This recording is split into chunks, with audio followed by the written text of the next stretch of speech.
because this is real, it is irrefutable, it's astonishing, and here it is. Here we go. We have put Enjoy. together, I think, the most extensive and inclusive voter fraud organization in the history of American politics.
Every time we vote, we're standing up side by side with the Founding Fathers, with the men of Valley Forge, with patriots and pioneers throughout our history, with all those who dedicated their lives to making this a nation of the people, by the people, and for the people. Elections are the lifeblood of our democracy. They are the mechanism by which the American people choose who is going to rule on their behalf and for their interests and welfare. Without elections, there would be no way for the American people, for us, to exercise our legitimate sway on the future direction of this country.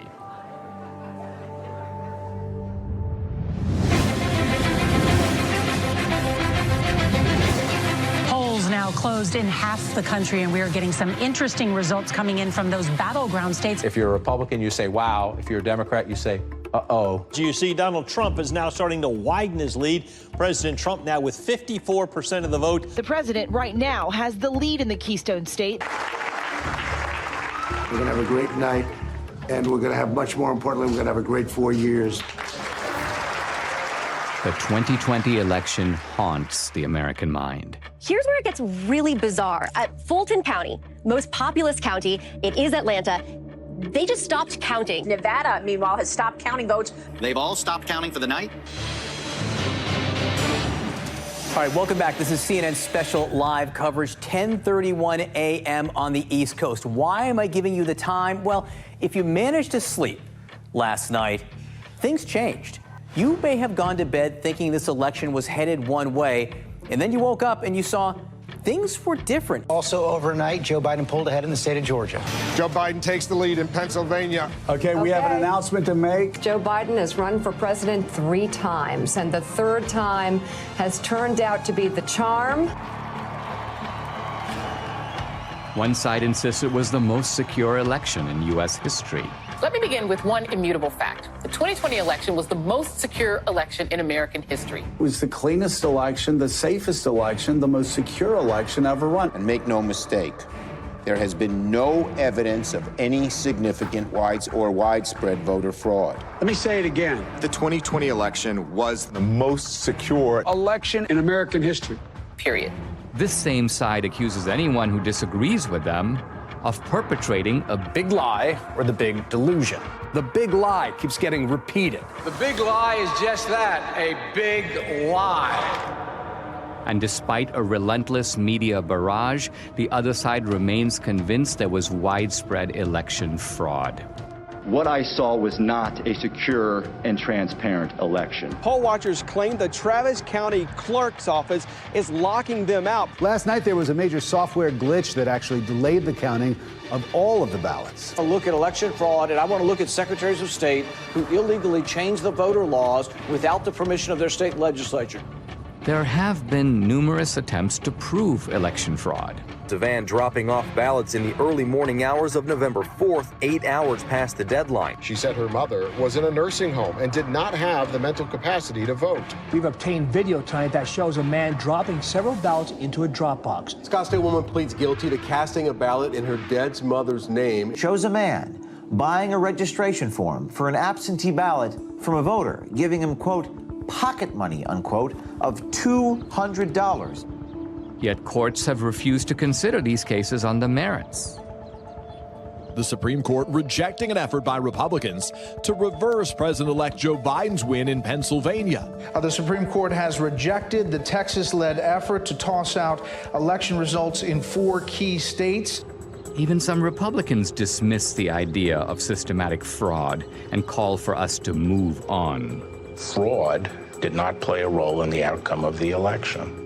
The election was fair as we've seen. We simply did not win the election as Republicans for the presidency. Rather than reject what happened on the 6th, reject the lies about the election, and make clear that a president who engaged in those activities can never be president again. But we can't move on unless we know the truth. Many other issues arise out of the 2020 election. Did the January 6th protesters go to D.C. to mount an insurrection? It wasn't an insurrection, it was a primal scream. To protect the Constitution of the United States against enemies foreign and domestic! They wanted their elected leaders to adjudicate the claims of election fraud. The left's claim that this was the most secure election is also the foundation for the widespread censorship on social media of the so-called big lie. This morning, President Trump waking up without his favorite megaphone. You will never again see a tweet from President Trump. But is it a big lie? Is it a lie at all?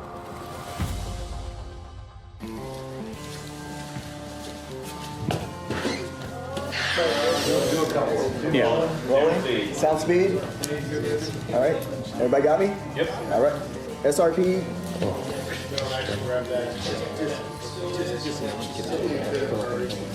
Camera set. Ready? Set. Hey, I'm Dinesh D'Souza, and this is Season 1, Episode 1 of my new podcast. I started my podcast in early 2021 to speak the truth. But by simply asking questions about election fraud, you get booted from YouTube and Facebook. My podcast is sponsored by Salem Media, and I knew that other Salem hosts felt my frustration. Larry Elder, Dennis Prager, Eric Metaxas, Sebastian Gorka, Charlie Kirk. Let me begin by asking a very simple question. Do we feel confident or comfortable that we know the truth about what really happened in the 2020 election? I'm agnostic on this question, and I am awaiting more information. What about you, Eric? I think Dennis is a coward. I think, no, honestly, it's almost funny to me that you're agnostic. And I think most Americans know that we don't know what happened and are not okay with that, by the way. I'm supposed to believe that a man who didn't campaign or campaign from his basement got more votes than the first black president in America? I don't believe it. Charlie? We have crumbs. We have some evidence here and there that the picture is far from complete. Larry, in your race, you were asked straight out, right? Do you believe that the 2020 election was stolen? What was your answer, and do you abide by that answer as of right now? My answer was that Donald Trump is in Mar-a-Lago, and Joe Biden is in 1600 Pennsylvania Avenue. The lawsuits did not succeed. Do I believe there was shenanigans? Do I believe there were irregularities? Absolutely, and said so. This is probably the most loathed president I've ever seen. I thought Richard Nixon was loathed. I thought George W. Bush was loathed because of the Iraq War. I've never seen the level of vitriol against this man every single day. I think there was a study that found 91% of the news of ABC, NBC, CBS nightly news against Donald Trump was negative, dogged by a bogus 2.5-year collusion investigation. And then on the eve of the election, this Hunter Biden story drops, which shows that Joe Biden completely lied about his lack of knowledge of what his son was doing, and it was suppressed. And even the CEO of Twitter later on admitted that it was suppressed and shouldn't have been. That alone would have altered the election. You add all that up, my point is, this man is so loathed, I wouldn't put it past the Democrats to do virtually anything to make sure he doesn't get another 4 years. If I believed the president were a Nazi, I might steal an election. If we were Germans in Yes. the 1930s, we'd steal the Yes. election from Hitler if we could. If I'm that indoctrinated, of course I can justify it. I think it was Jane Fonda who said that COVID was God's gift to the left, right? It wrecks the empirical positives of the Trump economy, but here's the other. It enables a whole bunch of things on the other side to change the rules of the election. So the point is, in a COVID environment, is it not conceivable that Trump could have lost fair and square? I think millions of Americans know something went wrong, and they have little pieces, and no one's really put it together. They know that there was injustice. They know it in their gut. They know it through the bellwether counties where Donald Trump won almost every single one of the predictive counties that show who's going to be president. And then they also know it where they went to bed thinking Trump was going to have 4 more years, and they woke up with the exact opposite. We have an individual who could fill a stadium with 60,000 supporters in 24 hours. Vice an individual, you know the famous photograph of the 6 empty circles at a Biden rally. We have an incumbent president who received more votes than any other incumbent president in American history, who actually got 10 million more votes than he did 4 years prior, and who received more support after 4 years of being called a racist and a white supremacist, more support from the Hispanic and black community than any Republican president since the 1960s. And he was beaten by a machine politician who couldn't speak clearly, who on the campaign stage would confuse his sister with his wife. It just stinks. Now, is it possible that the very success of Republicans down ballot, I'm talking about Republicans running for the House, running for the Senate, running for other races, the fact that the Republicans as a party did pretty well, but Trump lost, doesn't that work the other way and undercut the idea that there was systematic fraud? It's an anomaly. Because if he really, when a president really loses, he has tails. What is it called? Coattails. Coattails. And the down ballots lose. But they won. Why didn't they cheat on all of those? Why didn't they cheat in Virginia with Youngkin? And who's to say they didn't cheat? Not all attempts at cheating succeed. You're right. One other Okay. question. In the Republican Party, I keep hearing people who seem annoyed at the revisiting of the 2020 election. Their attitude appears to be, let bygones be bygones. Let's just move on. I think the reason that many Republicans are saying let's move on is because bold accusations require bold evidence, and they haven't seen it. And because they know how vulnerable they are and how much they're going to be bashed. Well, yeah, you're called a sore loser. You're called a conspiracy theorist. The people who say that, let's move forward, are people in the elite who see Donald Trump as an anomaly. You will not win in any district in this country because you have said that the 2020 election was a fraud. And if they can't win on this issue, then don't use it. Well, it doesn't have to be the only issue, but their unwillingness even to speak up about it, I think, is despicable. Show me the proof, and I'll bet you they do speak up, just like I will speak more. And I'm not running for office. But I have not gone on board of, I know for a fact this was a fraud. Show me the money. In other words, Warner Wolf, let's go to the videotape.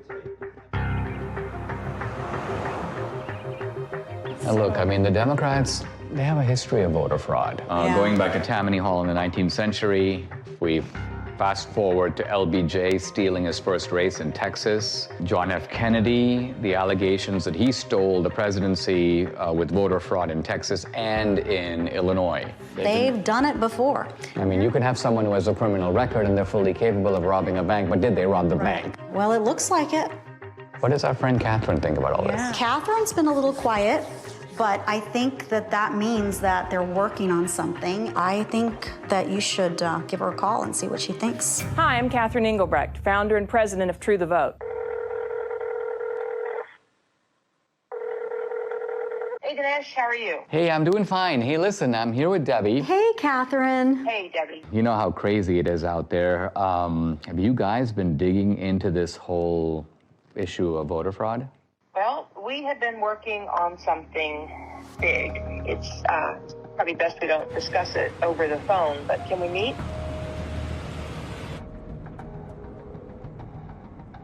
I've been working with Greg Phillips. I don't know if I've ever introduced him to you, but he has a deep background in election intelligence. He's worked projects all over the world. He's a massive 30-year experience. We decided to test a hypothesis, and we went really big. And now we have something that we think you're going to really want to see. So I'll send you the address separately. Now, Greg Phillips, what's your background that prepares you for this kind of work? I've been in and around election intelligence and integrity for about 40 years. We've done investigations literally all over the world. It's a combination of data acquisition, data analysis, occasionally some in-depth data mining. Our ability to draw meaningful conclusions that link the who to the when to the where is significant in the space. Catherine, you started the group called True the Vote in the year 2010. What was your mission or objective? We just didn't have enough volunteers working at the polls in our local elections. So we began by training people to work in the polls, and then as we got further into it, we recognized, wow, some of the problems you see at the polls can be attributed to problems in the voter rolls. Well, what can we do about the voter rolls? And so it turned into something much bigger than we had anticipated. True the Vote has the largest store of election intelligence for the 2020 elections in the world. No one has more data than we do. So I started True the Vote to ensure that every American voter has an opportunity to participate in elections. I think I became familiar with your work when you gave congressional testimony. Now, that was in the year 2014. In fact, I met you through Debbie, and I think what's interesting is that you not only have known Debbie for years, but you trained her. And Absolutely. I was a bilingual poll watcher. Oh, yes. So my Spanish language came in very handy. I was a poll watcher in Rosenberg, and the poll judge was telling this couple that came in Spanish who to vote for. And of course, she didn't really realize that I knew Spanish, and so there we go. And you busted them. I busted them. Yeah. So, Catherine, when you set up True the Vote, you set it up not so much, it's not a partisan organization. Is that because you saw shenanigans, problems with voting as coming out of both parties? Oh, absolutely. Plus, we need parity of parties at the polls. Well, you told me about this remarkable election in which you had vote harvesting and vote trafficking, but it was on behalf of a Republican candidate. Exactly. In North Carolina, it was unique in that it actually overturned an election. There's going to be a new election in the North Carolina congressional district engulfed in a scandal over voting fraud. This all centers around allegations that an operative for Harris then hired a team of people to harvest absentee ballots, paying them between $2 and $3 a vote.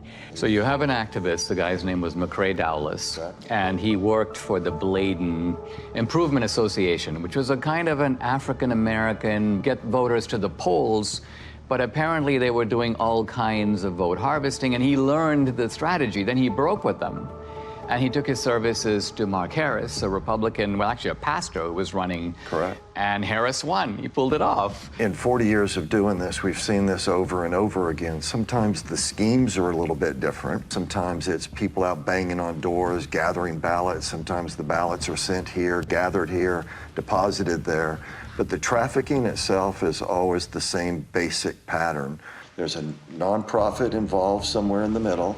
There are people that are either collecting those ballots on the one hand or depositing those ballots on the other and getting paid for it. In no case is it acceptable to be paid for your ballot or to accept some form of remuneration for your ballot. And in no way, in no time, is that legal. I noticed, Catherine, that in the immediate aftermath of the election, when there were a lot of accusations and charges flying around, all reflecting these suspicions that something went deeply wrong, charges of foreign intervention, charges of machines, you and your organization were kind of dead silent. I got the impression that you were looking for a different approach. Given the outliers that were introduced in such a major way in 2020, namely the privately funded drop boxes, the mass mail out of ballots, the hypothesis was if you were going to cheat, how might one go about this? That would be provable, trackable, traceable. You said there might be some, let's just call them bad actors, who are delivering ballots systematically and illicitly to these mail-in drop boxes, and there might be a way to track them and to bust them. We didn't know. We decided we're going to let the data tell the tale, and we collected together a team of highly skilled contractors and put together a plan to see where the data would take us. What, Greg, is geo-tracking? So the idea is to collect the signals that are emitted from your phone. Your cell phone is delivering information to apps that are collecting that ping. So there are 4 key coordinates: the lat long, the elevation, and the time. And with that data, we can then build a pattern of life around you. So that phone's here right now. Well, where's it going to be at 5 o'clock? And where's it going to be tonight? Well, here's my cell phone. My cell phone is off. Can I be geo-tracked even with the cell phone being off? Possibly. Depending on the apps that are on the phone. Apps, depending on That's what marketing companies do all day, every day. Now, this is the point. We were at the Apple store and at CVS, and on both occasions, they knew where you were evidently. Absolutely. And they were telling you about specials, so people have experience of this. There's 300,000 or so apps that gather that data, and then they sell it to brokers. Isn't it also true that this geo-tracking has now become a vital tool for the military, for the intelligence agencies, and for law enforcement? Indeed, they're using it almost every day. I'll say that there's no question amongst anyone that I know in the community that many, if not all, of the people that were involved in the situation at the Capitol on January 6th were being tracked previous to January 6th because they already knew what their pattern of life was. They already knew who to look at. Many of the people who stormed the U.S. Capitol on January 6th left digital footprints that law enforcement has used in making arrests. You're saying they must have known about these people before because some of those guys were arrested 1 day, 3 days, 5 days after January 6th, and that's not enough time to do the geo-tracking analysis. The very idea that you could go from the afternoon of January 6th to acquiring the data, tracking the data, unmask who actually owns that phone, which the government is required to do, and then get it to a grand jury, make an arrest in 72 hours? Impossible. It's not possible. They had to have been tracking the people in advance. But the fact of the matter is, these techniques are used every single day by law enforcement, the intelligence community, the Department of Defense. Was geo-tracking part of the way that the CIA was able to identify bin Laden? It certainly played a role. It's even more sophisticated today than it was when bin Laden was disposed of. More and more apps are participating in this program, if you will. The reliability of geo-tracking is not substantially different from the reliability of a fingerprint or the reliability of DNA. If it identifies your phone, now I could have given my phone to Debbie, but the simple truth of it is my phone was there on this particular date, and there's absolutely no question about that, right? That's correct. Now, you decided to purchase through these brokers that make this information available to companies, they make it available all kinds of places to buy data. Let's talk about the methodology. You identified data in certain places, and by and large, you focused on the states where the election was decided. Tell us, what are the areas that you bought data for, and what were you looking for? And what's the time period? October 1st through the election. In Georgia, we actually bought from October 1st through January 6th after the runoff. So we went in. We decided to do the Atlanta metro area because it picks up some rural areas, it picks up some urban areas, it picks up some suburban areas. 309 drop boxes in the area. And we thought, okay, well, this is a pretty good test. We, in essence, sort of fenced around those. Geofencing, so-called. Geofencing. And then we were able to make purchase of data of people that had been near those drop boxes, but also near the organizations. Across the country, we bought 10 trillion signals.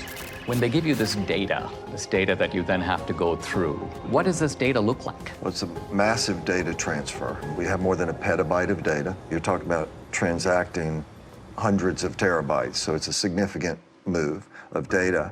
You have 10 trillion signals, that's a lot of signals. So what was the criterion that you set? Final decision was they had to have been to 10 or more drop boxes, meaning unique visits inside of a space, and 5 or more visits to one or more of these organizations. Those were the outliers. It was such an aberrant pattern. So what you're saying, I mean, it seems to me there's no reason for someone to go to even 2 drop boxes, but you're saying that maybe there's a conceivable reason someone did that. Let's identify a large number of drop boxes and multiple trips, and that way we're going to catch not all the offenders, right, but the worst offenders. The way we would describe it is we want to absolutely ensure that we don't have false positives, meaning including people that should not have been included. We're not in any way saying that this is all there is.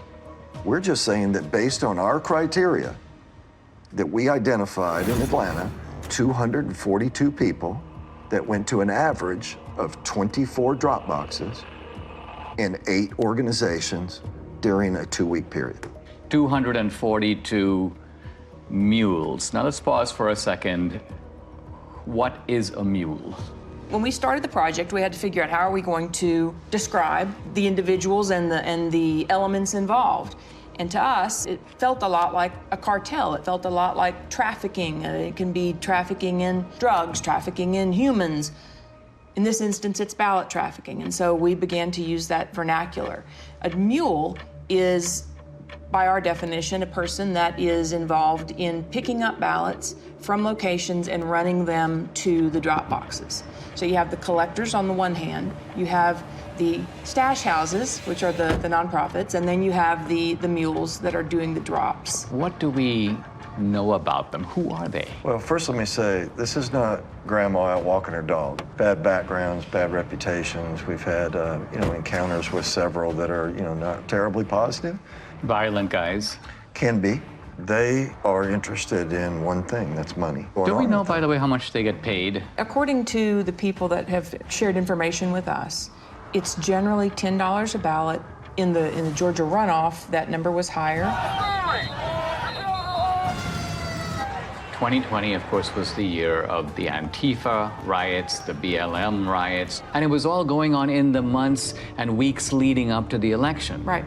And so in the data, you have geo-tracking data of the drop boxes, but you also have data on the rioters. There were several different violent BLM Antifa riots in Atlanta. In one of them, we had 36 of our mules participate in these violent riots. There's an organization that tracks the device IDs across all violent protests around the world. We took a look at our 242 mules in Atlanta, and sure enough, dozens and dozens and dozens of our mules show up on the ACLID databases. So again, this is not grandma out walking her dog. These are, violent criminals sometimes. There's not just a criminal element, but there is an ideological element, and that there's an overlap between people. I mean, you're not going to go to an Antifa riot and find it overpopulated with patriots or Christians or Republicans. These are people on generally the far left. And turns out that these are people who also help to make up the mule population. I think that's also borne out in our target organizations themselves. They're not like Republican organizations. These are left-wing Democratic organizations. Yeah. Let's zoom in here. So the mule is the delivery man. The mule is the delivery woman. man. And what you're saying is they have a starting point or multiple starting points, and then they have the end point. And the end point is the drop box. That's right. Right? That's right. But you're saying that they get the ballots from somewhere, and then they go deposit them in multiple drop boxes. One of the questions that will come up in the work that we've done is, well, how do you know that this wasn't just somebody that's got a big family and they just deposited a bunch of ballots once? Or how do you know that this person didn't just work at a location that is near a drop box and so they're constantly going by a drop box? And the elements that are additive here, the going to the nonprofits, the ability to identify the pattern of approach to a drop box, and that it is going not past a drop box and on, but directly to a drop box and back to another point and then to another drop box. All of these things. I mean, isn't the timing significant? If some guy's going to a drop box at 2 a.m. in the morning, presumably he's not like out for a walk. Right. So we're going to show you a visual, a pattern of life that someone can see and look at rather than just a whole spreadsheet of numbers, being able to look at it in this manner. What you see here on the screen is a single person on a single day in Atlanta, Georgia. They went to 28 drop boxes in 5 organizations in one day. What are the orange dots? Those are drop boxes. And what is the blue tracks? That is a smoothed out pattern of life so that we could take the sort of the movement of the individual cell phone signals, marry them together into something that's visual so that you can see movement on the individual. To get to some of these drop boxes, you had to be intentional. You had to get off the highway, you had to go on surface streets, you had to turn in somewhere in order to get to those drop boxes. And the circles, I take it, reflect the nonprofit centers. Are that the places where the ballots originate? The stash houses, where the ballots are collected and handed to the mules to take to the drop boxes. Now let's move over to Arizona. How many mules in Arizona? A little over 200. A little over 200. In Phoenix alone. The reason I think this is all very significant is because these were very close states, right? What was the margin in Georgia? 10 or 11,000, I think, in the end. In the end. And Arizona also extremely close. Yeah, very close. Then you moved on to Wisconsin, but our initial look was in Milwaukee. Gross numbers were a little down, but the average number of visits to the drop boxes was up. So instead of having only 24 unique visits, I think we averaged 28.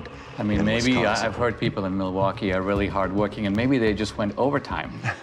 And then let's go to Michigan. We have more than 500 mules that we've identified in Michigan. Again, the number of boxes is lower. Now, where in Michigan? Detroit mainly, but we have people in Detroit that went to more than 100 drop boxes. I mean, this is stunning because it's like, I cannot think of a rational, kind of innocent reason for someone to do that. It just doesn't exist. No. So any reasonable person would say, you're onto something big here. We should take a closer look. Let's go to Pennsylvania, critical state. I think it was Pennsylvania that really gave Biden the election. Philadelphia alone, we've identified more than 1,100 mules at rates well beyond anything we'd seen. Closer to 50 drop boxes each. Each guy going to 50 drop boxes? Each. 1,100. We saw people driving back and forth to New Jersey across the bridge. But you're saying the ballots may not even be from Philadelphia or from Pennsylvania. We're saying somebody should But investigate. you're saying that the origin point appears to be Jersey. Now, running 1,100 mules times 50, we are at 50,000 drop box visits by the mules alone in Philadelphia or greater Philadelphia area. Now, as you were assessing this data, you had, the two of you, and I'm not sure which of you came up with this, a genius idea in my view. It was yours? Of course. Of course, who else? Well, to validate your data. We chose to look at 2 murders that were ebbing on cold case status. And in Atlanta, 8-year-old Secoria Turner was killed by rounds of gunfire shot into a car. It happened just outside this Wendy's parking lot. Bought the data and the team got to work. You could see visually that there were only a handful of unique devices that could possibly have pulled the trigger. So this is the area, and this is where the Wendy's was. And are you saying that each green dot is the same guy, but moving through time? Each color is one person. The shooting actually occurred right here in this parking lot, sort of inside of this circle are really the only potentially legitimate shooters. Each of these devices has a unique device ID, and we turned the bulk of this information over to the Federal Bureau of Investigation. Now, I read, they've arrested 2 suspects. They have. 2 suspected gang members will appear in court this morning on charges that include the shooting death of 8-year-old Secoria Turner. And isn't it true that this tracking these movements, this parallels exactly the work you're doing with the mules? Exactly. It's one thing to have the scientific evidence, which is persuasive on its own merits, but do you have video evidence? We do. How much of it do you have? 4 million minutes of surveillance video around the country. Official surveillance video of these mail-in drop boxes. Yes. How do you get it? You can file for open records requests. Any citizen can do this. It was a very difficult series of steps that had to be followed to procure the actual surveillance video. Do you have video in Georgia? We do. Is it video from the presidential election, the runoff election, or both? Both. Do you have video from other states? Some video from Arizona. We have recently learned video was specifically turned off on particular drop boxes. In which state? Arizona. Wisconsin, it turns out, even though the rules required them to have video. Did they do the video? No, they did not.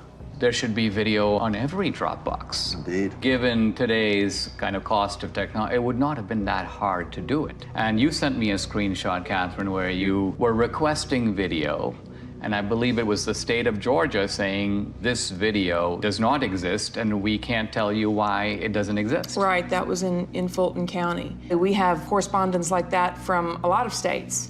In the absence of video, and that geospatial data is key to decoding, what the greater scheme was.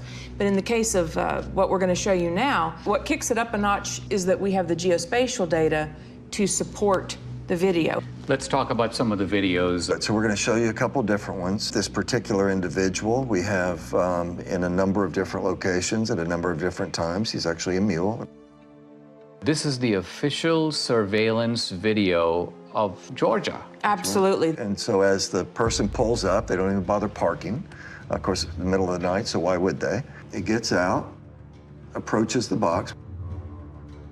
When people walk up with intention to cheat, they look around, they basically walk fairly quickly, they try to stuff them in, they try to get out of there. In this case, he drops a few on the ground, pick them up, stuff them into the box. And then he hustles back and hustles out of there. So this is what it looks like. It doesn't necessarily look like, hundreds of ballots being stuffed in. You don't need a whole lot of fraud, you just need a little in the right places over time. Is there a way to estimate, or even roughly, how many ballots are being tossed into a box at a given time? It might be 3 or 5 or 6 or 10 or something like that. The idea is to stay under the radar. And as Greg said, the number is, 3, 5, 10 ballots. But then they're not done for the day either. They're going place to place to place, day upon day upon day. And so that will not show up in your chain of custody documents, your tracking documents that would identify a big blip. I mean, they're not going up and dumping in, buckets full of ballots. On the other hand, we've seen circumstances where it appears that buckets full of ballots showed up. There's one box in Gwinnett County that had a chain of custody document with 1,962 ballots noted on this. And first of all, that's roughly 10 times what we normally see. We sorted through the geodata, found a few hundred people. Okay, well, that's pretty odd. We have video of all of this. And guess what it shows? 271 people approached that ballot drop box during that 25-hour period. 271. 1,962 ballots were deposited. Wow. Here are election officials pulling out of that drop box 2 full duffel bags containing over 1,900 ballots. Let's look at another one. Yeah, let's take a look at...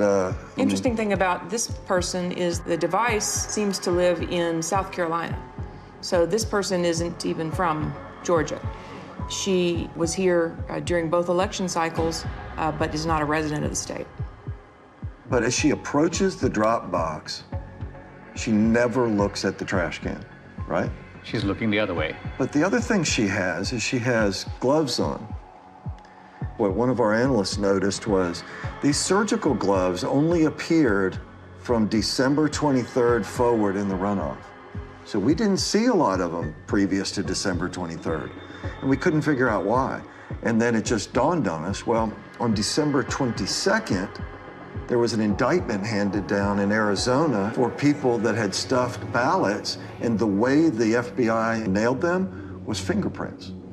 And then lo and behold, the next day and days forward. So this video is now from the Georgia runoffs. This is January of 21. This particular one is at approximately 1 o'clock in the morning on January the 5th. Stuffs her ballots in there. It's like a small stackish, maybe 3, maybe 4.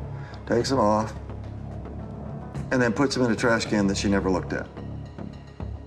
So she knew it was there. She knew it was there, right? And so we have her on a number of locations. She's an out-of-state mule, and this is in no way the only drop box that she attended. That's right. No, she's goes to dozens and dozens over the course of these 2 elections. Who's next? What you're going to see is he approaches the drop box on his bike.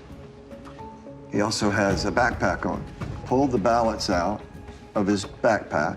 Taking his time. Taking his time, digging around, looking for some ballots. Finally gets that, pulls them out. Okay, now I'm set. And he'll put them in. But you also see him get sort of frustrated as he starts to leave, because guess what? At this point, they had started requiring the mules, apparently, to take pictures of the stuffing of the ballots. It appears that that's how they get paid. So they take a picture, stuff it in, they take a picture, not a selfie, but a picture of the actual ballot going in. But this guy gets frustrated, so he actually has to park his bike, get off. So if you were there just casting your own ballot, what reason in the world would you have to come back and take a picture of the box? And he kneels down. Looking around. Take some pictures. Okay, the next one. Yeah, so let me show you Dog Guy. So Dog Guy, middle of the day, this is actually at a polling place. So the people in line are waiting to go in and vote early. They're doing it the right way. Okay, now you've got some other people gonna walk up. This lady doesn't care, but this next guy cares. He's watching the whole thing. The guy looks up, talks to him. Got the ballots under his arm already. Now he's got the rest that he pulled out of the bag. And he's gonna get his camera ready to take the pictures as he puts them in there. If you consider the brazenness of this, right? This is the middle of the day. There's people sitting there watching you cheat. People that are doing it the right way. But it's difficult for them to know what to do, except observe and maybe say, what's going on here? What did I just see? They wonder, what does this all even mean if this is happening in broad daylight and nobody's doing anything to stop it? And so these are the kind of things, 4 million minutes of this. This was an organized effort to subvert a free and fair election. This is organized crime. You can't look at this data in its aggregate and believe anything otherwise. That's especially true when you consider that in places like Georgia, it was only decided by 10,000, 12,000 votes. And you look at 5,000 visits just from our mules, it's not a leap to say, yes, this would have made a difference. Adding these numbers up, we have 2,000 plus mules based upon not searching these whole states. And remember, we're only talking about a small number of states. We're not talking about the whole country. We're not even talking about whole states. We're not even talking about whole states. Right, that's right. And we're also talking about a gross undercount of the actual number of mules because you set a high bar. They had to go to 10 drop boxes. So if there's a mule who went to 7 drop boxes, you wouldn't catch that guy. And they had to go to nonprofits. So they had to meet those 2 criteria and then go to one of the geofence drop boxes. If they met the 2 criteria but went to a post office box, we're not going to look at them. One of the slogans of the Democrats through all this debate has been make every vote count. And I think we can now see in a chilling way that this is kind of what they mean. What they mean is, it doesn't matter if all kinds of illegal ballots are being dropped in, let's just count them. Now the narrative needs to be that this is the most secure election. This is the most fabulous election we've ever had. Pay no mind to the millions of Americans that are saying something is not right. This does not make sense. Nothing to see here. Just smile and wave, boys. I mean, wouldn't it be an accurate summary to say that these voter bills that the Democrats are desperate to enact, to federalize the election, isn't it that they want to take all these special provisions that have enabled what we've described, or you've described in the 2020 election, and make it permanent? If we don't wake up and do the hard, roll up your sleeves work that it's going to take to reel this all back together, then yes, all the pieces are in place for our election system to be in permanent lockdown. And it will be done under the watchful eye of a media that will tell you it's all just fine. It seems like they are subverting democracy in the public pretense of protecting it. Absolutely. And it won't stop unless we stop it. If I look across the swath of Republicans, this is not the kind of issue that they seem to be comfortable with. It's almost like they would rather endure. That's right. As I said, well, it's a gamble, right? Because the ones that are enduring are currently elected and in power. When you watch these brazen acts and nobody says a word because they're scared that they're going to be sued, because they're scared that they're going to be canceled, because they're scared that they're going to be silenced, that kind of chilling effect is exactly what they want. And as I said, on the other side of fear is freedom. If you never get past the fear, you're never free. Let's sum up what we know. Do we know for sure that this was not, in fact, far from, the most secure election in history? It was not. We know that for a fact. Do we know for a fact that there was coordinated, systematic fraud in all the key states where the election was decided? Yes. Yes. And therefore, does it follow that the people who suspected fraud, even though they didn't have the proof, their suspicion was right?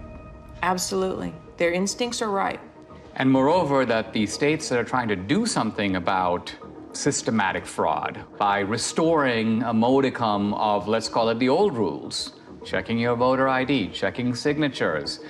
You want a mail-in ballot? You know what? You got to request an absentee ballot. We're not going to send 20 million ballots out there and see what comes back. That these voter integrity laws, far from being voter suppression, are actually a legitimate way to make sure that the people who vote are actually eligible to vote. 100% accurate. That's absolutely correct.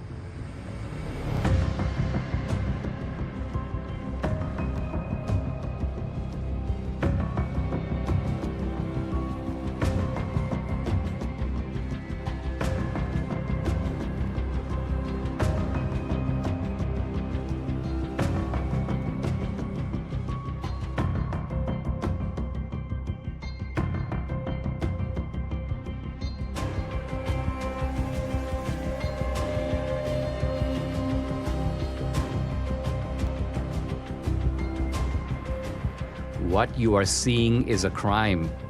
These are fraudulent votes. In 2 of our 5 key states, you were allowed to give your ballot to be delivered by a family member or a caregiver. This is vote harvesting, but it's not the same as ballot trafficking. In no state in America is it legal for nonprofit organizations to collect ballots and pay mules to deliver them to mail-in drop boxes.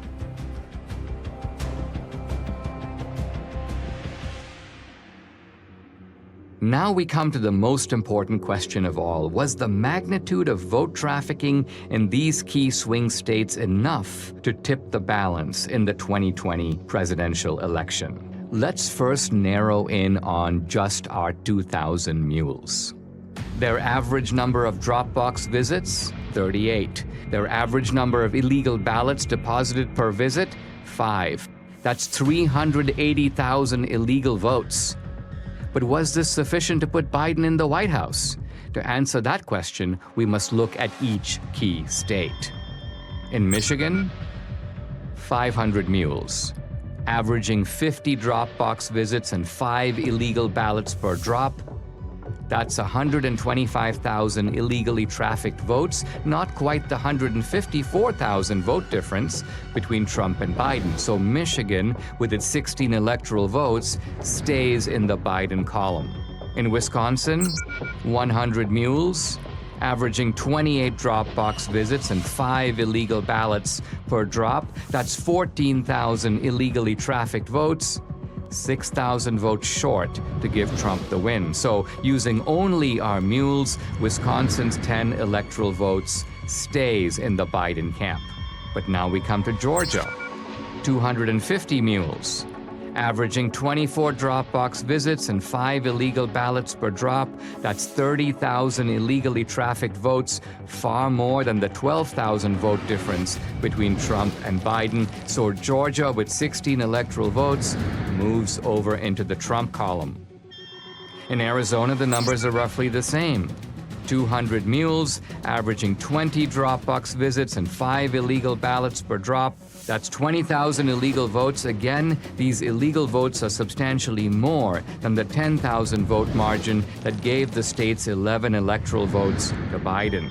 In Philadelphia, Pennsylvania alone, 1,100 mules, averaging 50 drop box visits and 5 ballots per visit. That's 275,000 illegal votes, again comfortably exceeding the 80,000 vote margin between Trump and Biden. So Pennsylvania's 20 electoral votes goes for Trump. Shockingly, even this narrow way of looking at just our 2,000 mules in these swing states gives Trump the win, with 279 electoral votes to Biden's 259. But no one thinks that our 2,000 mules were the only mules trafficking illegal votes. To widen the search, Greg and his team lowered the criterion from 10 or more to 5 or more drop boxes. This revealed a huge upsurge in the number of mules from 2,000 to 54,000. 54,000 mules. Next, they used a very conservative estimate of just 3 ballots per drop box visit. Now, when we multiply this increased number of mules times the 5 drop box visits per mule times just 3 illegal votes per drop, we find election fraud on an astonishing scale. In Wisconsin, 83,565 illegal votes were trafficked. In Georgia, 92,670. In Pennsylvania, 209,505. In Michigan, 226,590, and in Arizona, 207,435. Using this calculus, Trump would have won all the key states. And the final electoral vote, 305 to 233. I wanted to get my Salem colleagues' take on what I'd learned here.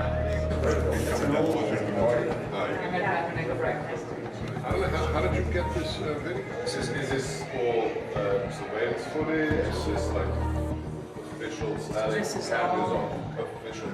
Right. This is all acquired through open records. This is the way that we get it. There's 4 million minutes of video. This is official footage. This is official surveillance footage. It's indisputable. It was taken by the state itself. That's the only place that the video left, came from. I think, did not anticipate that anyone would go through this video. So this is 1 o'clock in the morning. Don't we all vote at 1 o'clock in the morning? Right. This seems silly, but somebody asked me, they go, how do we know this is not normal mail? This is a ballot drop box. Right. Okay, this is not the mailbox where you write your mom. She's got gloves on. She's got gloves on. And what does she do with the gloves? Ooh. Whoopsie daisy. Hang on, she walked straight past that can and didn't see it. You gotta show that again. It's hilarious. Look, she just walks in. So this is not the first time she's done that. No. So that one was in Georgia, is that right? Yes. So in Georgia, it is illegal to turn in anyone but yourself or your family member's ballot. It is illegal. Right? It is illegal. So forget the outcome. That's an illegal practice, what you just saw. That's right. Video number 2. Dog guy. This is called Dog Guy.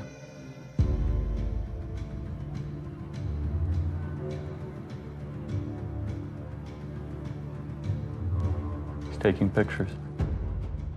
Why would you do that? So you get paid? That's business. It's business. It's What business as do you usual. suspect if you had actually caught this person at that moment hand me those ballots, and the person did, what do you think you would see?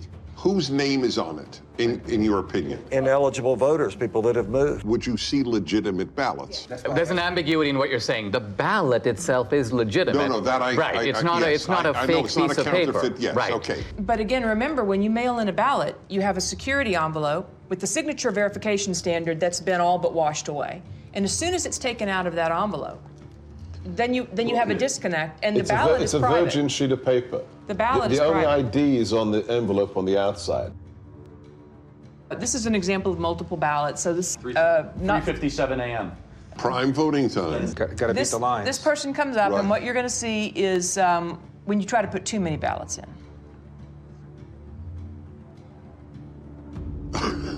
He needs a shoehorn. And we have lots of those, where they're just jamming them in and then they fall on the ground. And when you can jam Well, I them... mean, this alone is, to say the least, suggestive. Who's voting at 3:57 a.m. with a whole bunch of ballots? And then being able to match that ping where he's standing there to the next place he goes. So and the we're next seeing place he videos goes. of one. Right. But each one of these, went to... On average, Do you have 23 video times. of the same guy going different places? Yes. Right. This is their pattern of life. So in one night, this person, this mule, went across 6 counties to 27 different drop boxes, 5 different organizations. So he was getting the ballots from the organization. Correct. So, yeah.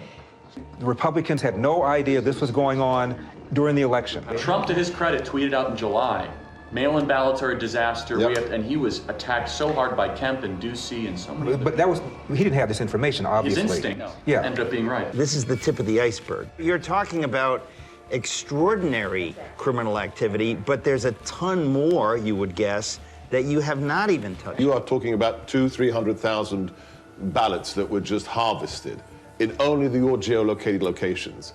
But you are talking, what, 5% of America? Less. Less than 5%. Okay. So the case closed. Sorry, gentlemen, lady. Case closed. All right, so I do a heroic thing that not necessarily others here do. I read the New York Times every day. That's and crazy. We're sorry for you. It's my martyrdom. They claim all of these places we have found maybe 4, maybe 50 phony ballots. These aren't phony ballots. Right, No okay, one's so ever, wait, this is a but very they're phony, novel... they're phony names. No. There's no name on the ballot, Dennis. Okay, let's say we got access to every single ballot thrown into the ballot boxes. Would we be able to prove this is a fraud? It's the perfect crime because it cannot be curated after it is committed, because the evidence has no connection to the person who is meant to be voting. That's the problem. As soon as it gets taken out of the envelope, the identity of the but voter we're claiming, disappears. so the vote from John Doe is from a John Doe who is dead or a John Doe who is moved. Is that correct? Or voted somewhere else. Or voted some. Why is that not provable? There's an easy way to bust it, but it's not the way you think. It's not to go find the ballots in the ballot mix. You can't do that. The way to find it is these guys have the cell phone identification of all the mules, all of them.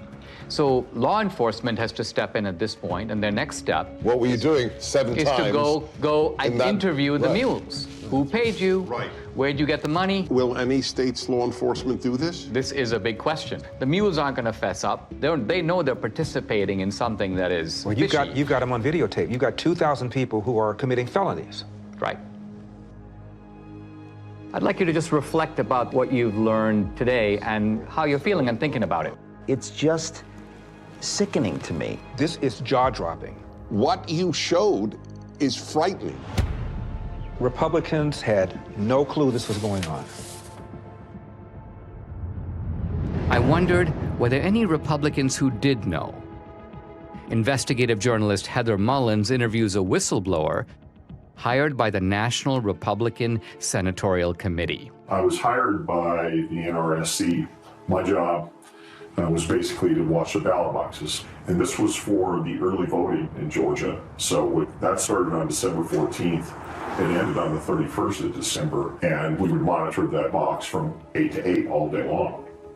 So consequently, during those 2 weeks, I monitored those boxes indiscriminately. I would move around to the different areas in the boxes and watch them 30 minutes here, an hour there. And then I would start to see things where I'd see people walking up with backpacks, and they were unloading large numbers of pallets, stuffing them in the box.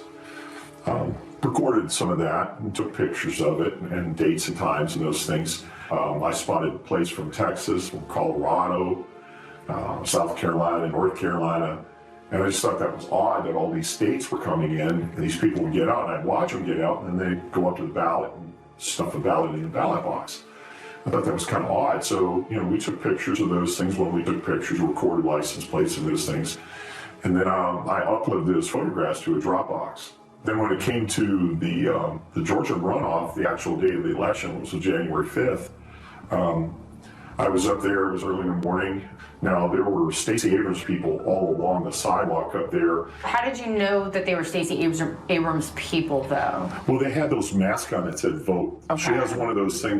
This was during COVID, right? And they were part of that initiative. I knew that she was part of that initiative that she had going on about get out the vote kind of thing. So it was Democratic Party and it was Abrams people that were, they were all interacting with each other.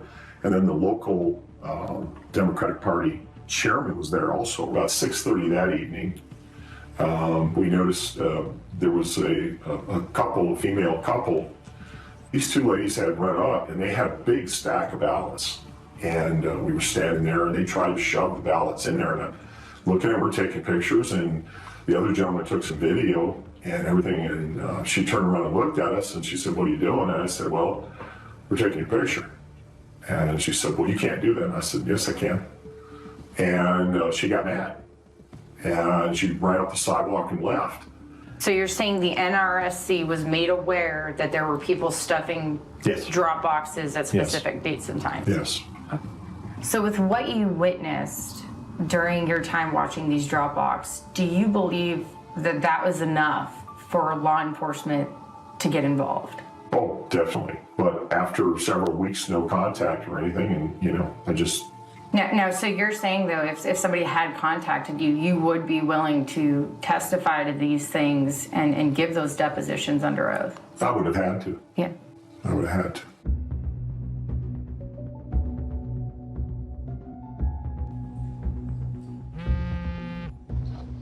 Catherine, hey. Greg just interviewed an informant in Arizona who's now cooperating with authorities. Oh, wow. Okay. Check your email. Okay, awesome. I'll do it. Thanks so much. Okay, bye. Hey, honey. Yeah. Take a look at this. So this is, I remember Greg was going to interview that mule, and so we got the video. Thank you again for. I guess they're concealing her identity. So what was your job? Like, what were you doing? Receptionist. So at some point, you were asked or sort of instructed, I guess, to start receiving people's ballots. I was just instructed to go ahead and receive ballots from various people, females mostly, and on Friday they would come and pick up payment. I assumed it was payments for what they were doing. So they would, during the week, they would bring them in at various times, and then you would pay them like all on a Friday. Is that kind of how it went? Yes. Interesting. And then I would get a call to find out how many ballots were brought in and if they were already pre-filled out first. And she would come to the office, look at them, and then before she left, she would either take them herself, but other times she would ask me if I could drop them off at the library. So what was the instruction? Just to drop them off. In the drop box? In the drop box, the early ballots. Can you give me an idea of how many you personally put in the box? Hundreds? Could have been, yes. And was there a reason she wanted you to go to that drop box as opposed to maybe City Hall or something? There's no cameras. There's no cameras there. And she would want me to take it in the evening when it was dark also. Do you think this is widespread in Yuma County or elsewhere? I would say it is. So do you think that people you know in San Luis, they believe that their vote matters?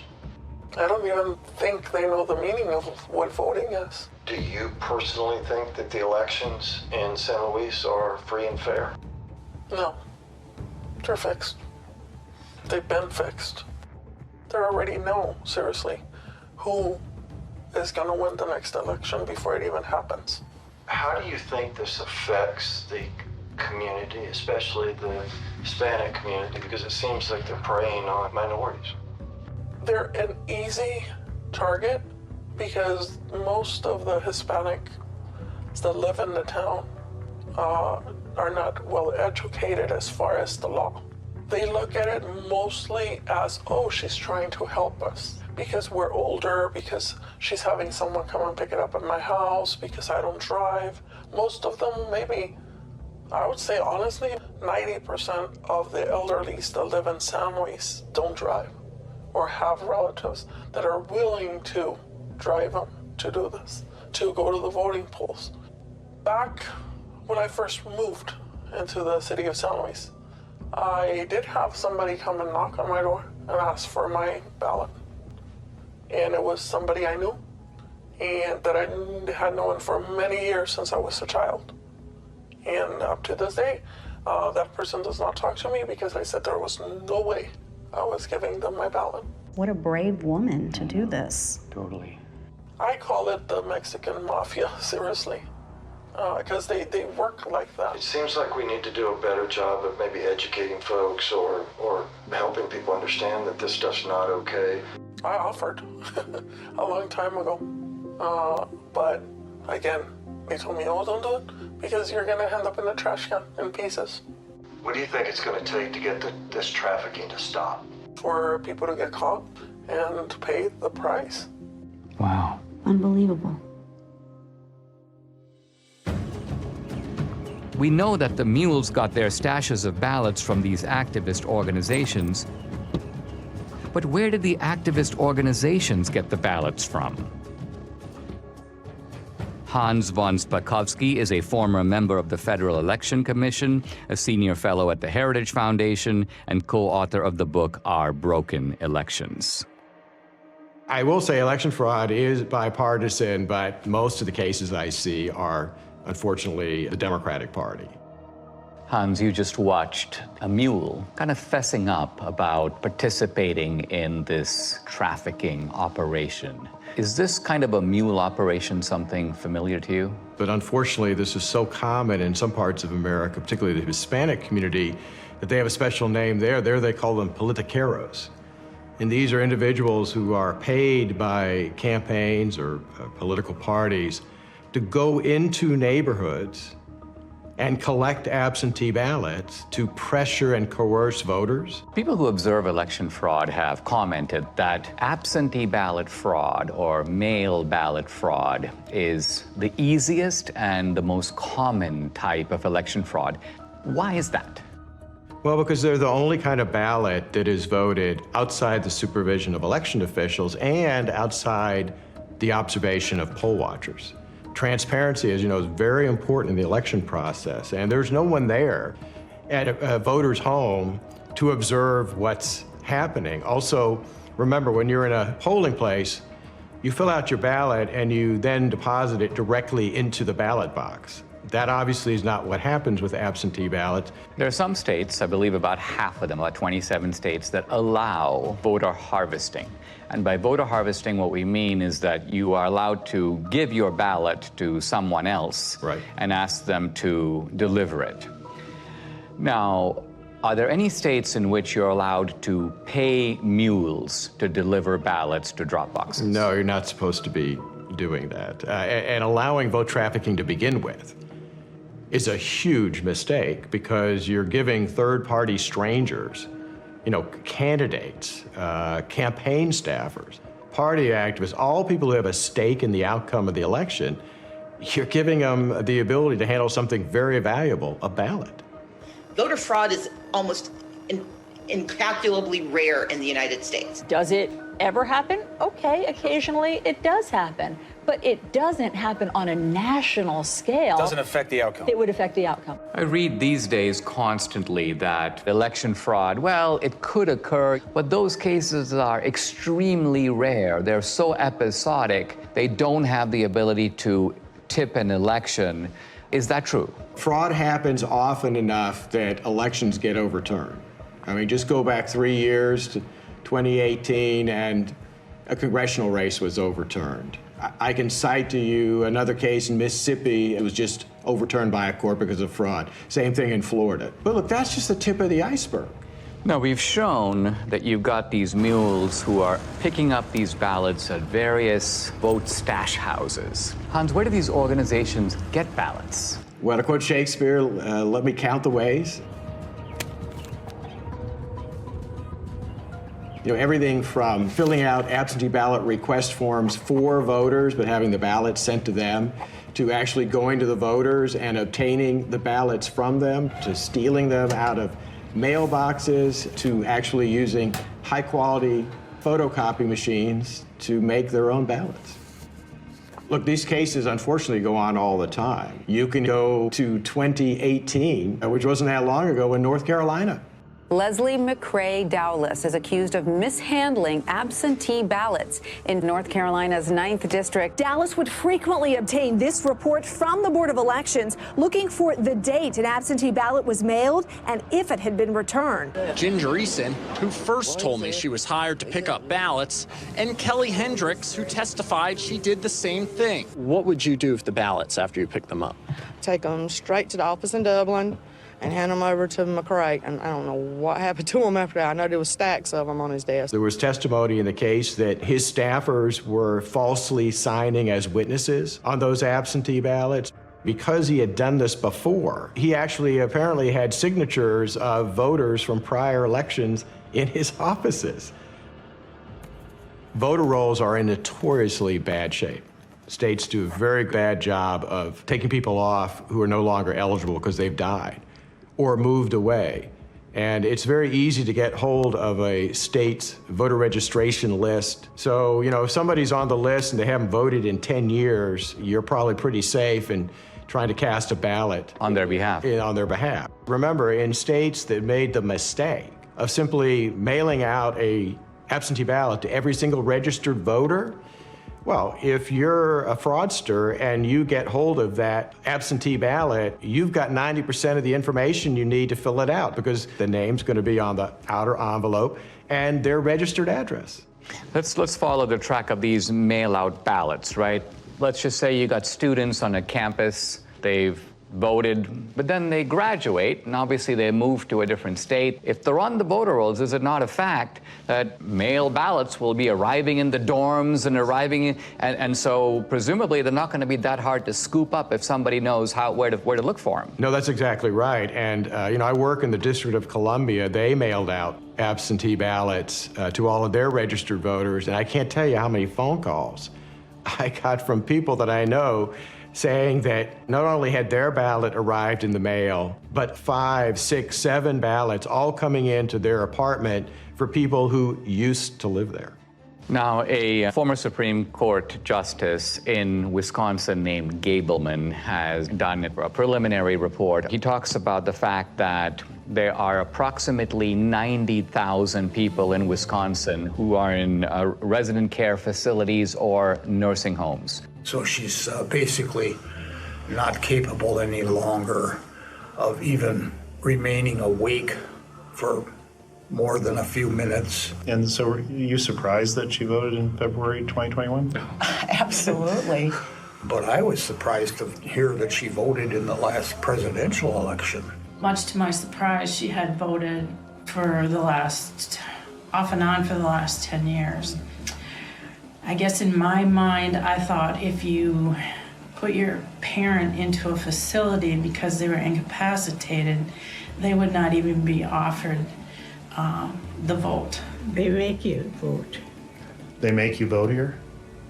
And So how do they make you Because vote? I didn't want to vote, and they told me I had to. That is a real problem. Clearly, it was a problem in Wisconsin 2020, but unfortunately, that's a perennial problem in other states too. What happens is you have staff in those nursing homes. Sometimes they are activists politically.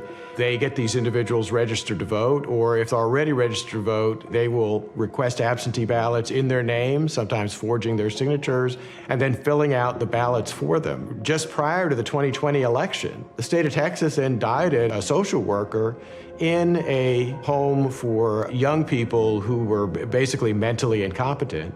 She had sent in over 100 voter registrations for these individuals who were not legally competent to vote. What about homeless shelters? Look, if a homeless individual is mentally capable, they ought to be able to vote. And if the only place they can list as a registered address is a homeless shelter, that's fine. But the problem there is that it's very easy, I think, for them to be intimidated and coerced. In Chicago, the largest election fraud case the U.S. Justice Department ever prosecuted, they were paying homeless individuals to cast ballots the way they wanted them to cast ballots. What made you want to do this? What made you want to get involved? Well, I knew election stuff was supposed to be something good to do, and then plus I needed a little extra money to get Christmas for my son. So that's why, the main reason I did that. Who do these fraudsters pick on? They pick on the most vulnerable in our society. They go into poor neighborhoods, they pick on the elderly, they pick on people for whom English is not their first language. When we're trying to stop election fraud, we're actually trying to protect, I'd say, the most vulnerable people in our society.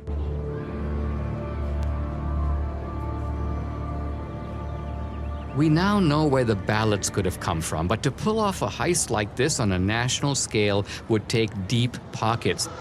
I wanted to find out where the money might have come from. Who could have funded the heist?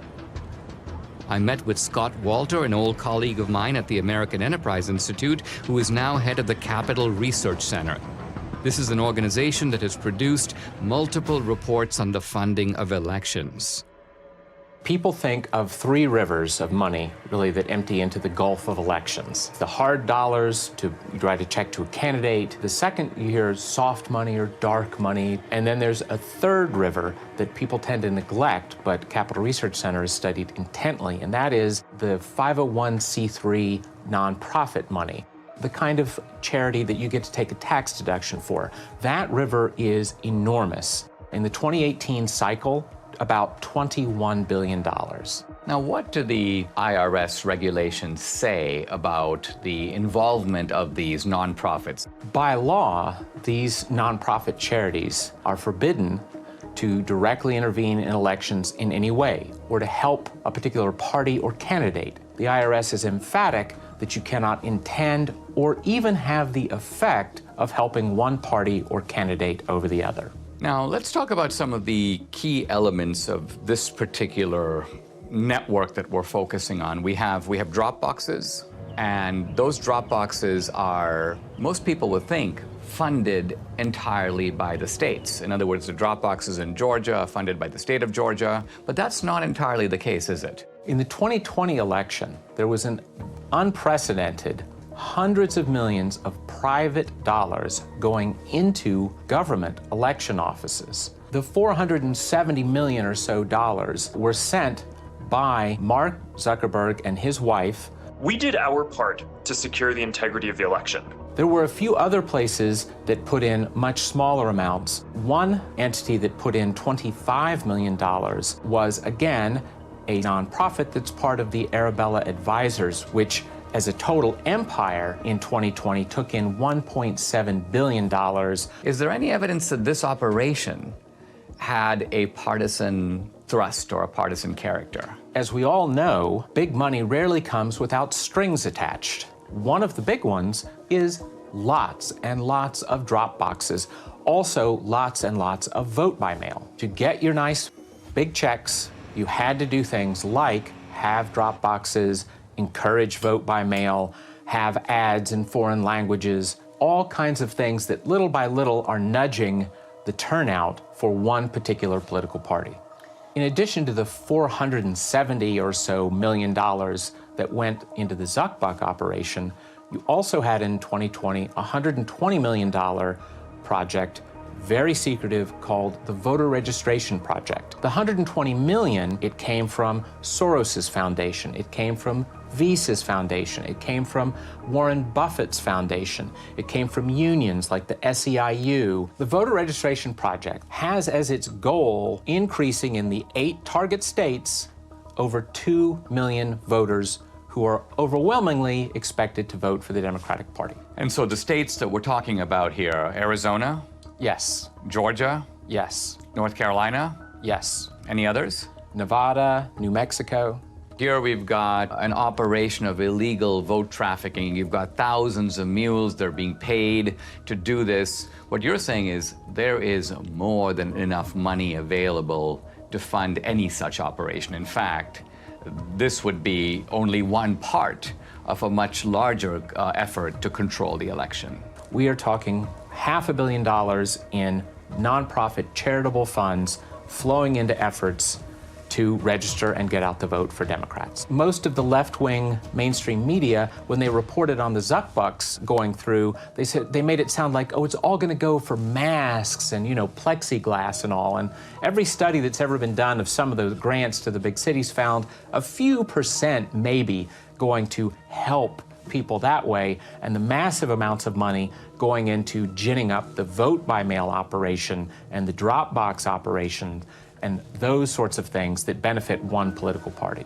How confident should we be that this will be a fair election? They're sending millions of ballots all over the country. This is going to be a fraud like you've never seen. Trump predicted. He said the Democrats are going to cheat, that they're going to use the pretext of COVID, they're going to rig the rules in their favor.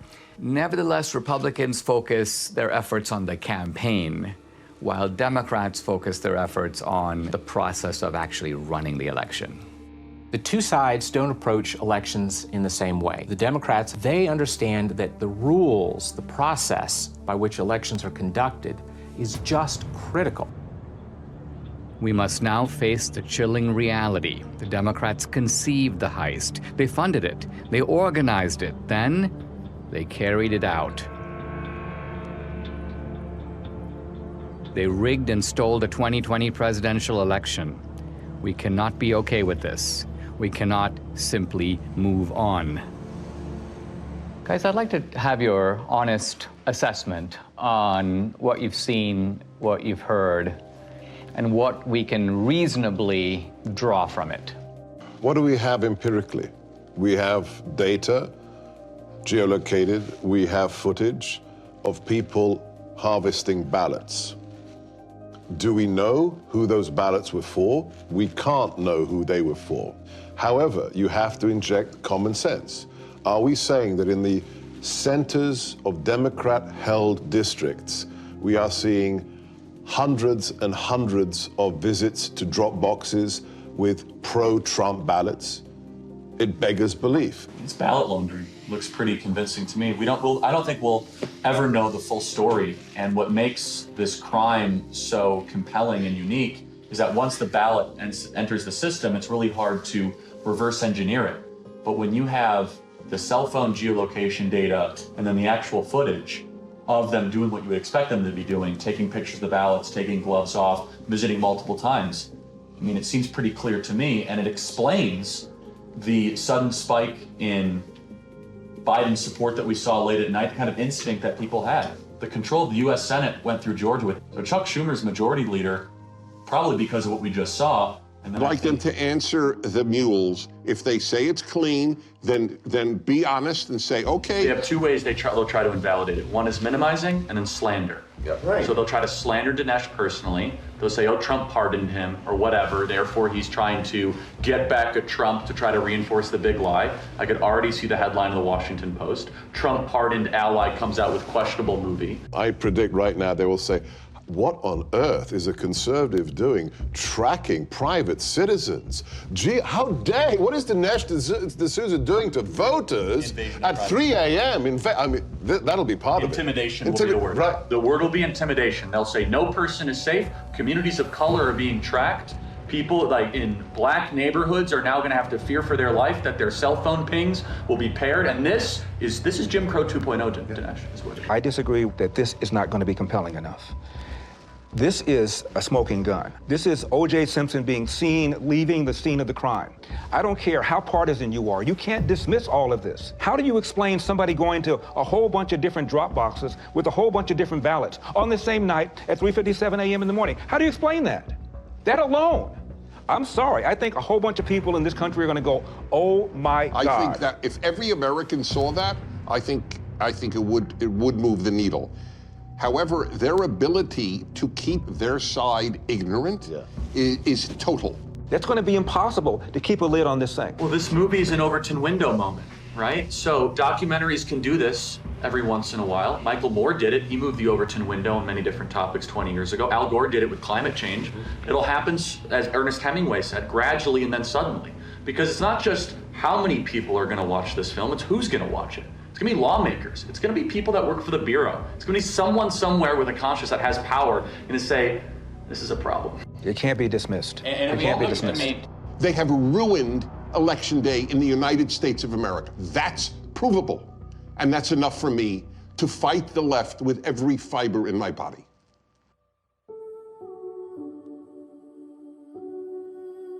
Without free and fair elections, we are not a democracy. We are a nation run by a criminal cartel masquerading as a democracy. Never in U.S. history has a presidential election been as thoroughly corrupted by coordinated fraud across multiple states as we now know took place in 2020.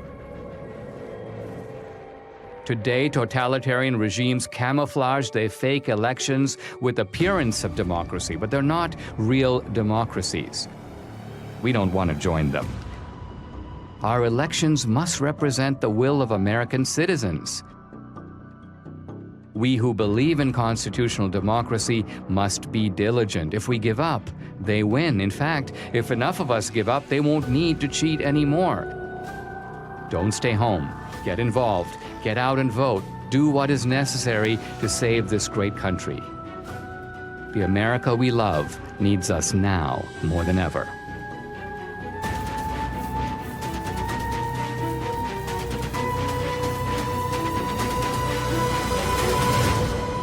I think the most extensive and inclusive voter fraud organization in the history of American politics.